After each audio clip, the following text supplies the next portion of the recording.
A new spawner tower Necromancer got added into the game at a cost of 1.8k gems. So with that said, let's get right into the review. At level 0, Necromancer instantly starts off with an ability to summon undead. Over time, the Necromancer builds up graves to its limit, and then once you click the ability, the tombstones turn into skeletons.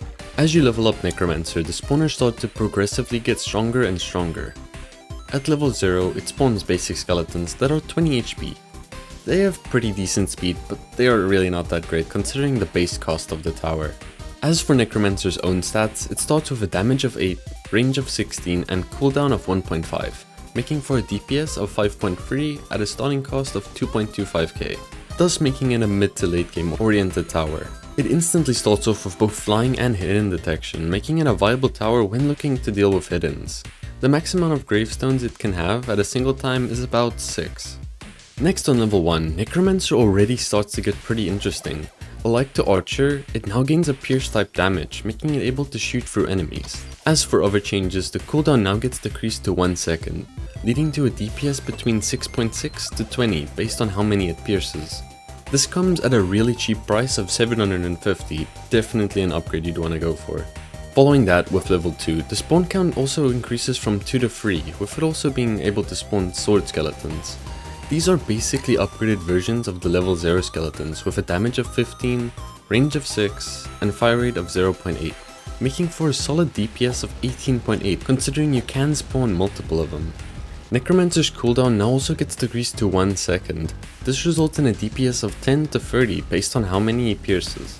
Next on level 3, Necromancer gets some pretty big changes. Firstly, it unlocks level 2 gravestones that are able to make giant skeletons and skeleton knights spawn. The giant skeletons are slow, tanky spawns with 250 HP, being about a third of the speed of the others. The skeleton knights meanwhile are an upgrade of the sword skeletons with their buffed up armor. It has a decent HP of 65, range of 6, damage of 25, and fire rate of 0.65, totaling at a really high DPS of 38.5. This all comes at a cost of 10k cash though. Necromancer himself gets an increased damage of 25 and an increased range of 18. This makes Necromancer deal a DPS of 25 to 75. At Necromancer's final 4th upgrade, it gets some really cool upgrades. It can now spawn an Executioner skeleton that throws an axe that can damage multiple enemies and an insane HP of 3000. The damage is a bit lacking though, with a damage of 50 and a fire rate of 4, but it has a really big range of 24. Do note it is pure luck whether it spawns or not. Overall, the axe is more for crowd control than single target, with it technically having infinite pierce. Definitely my favorite out of all the spawns though, it's really cool.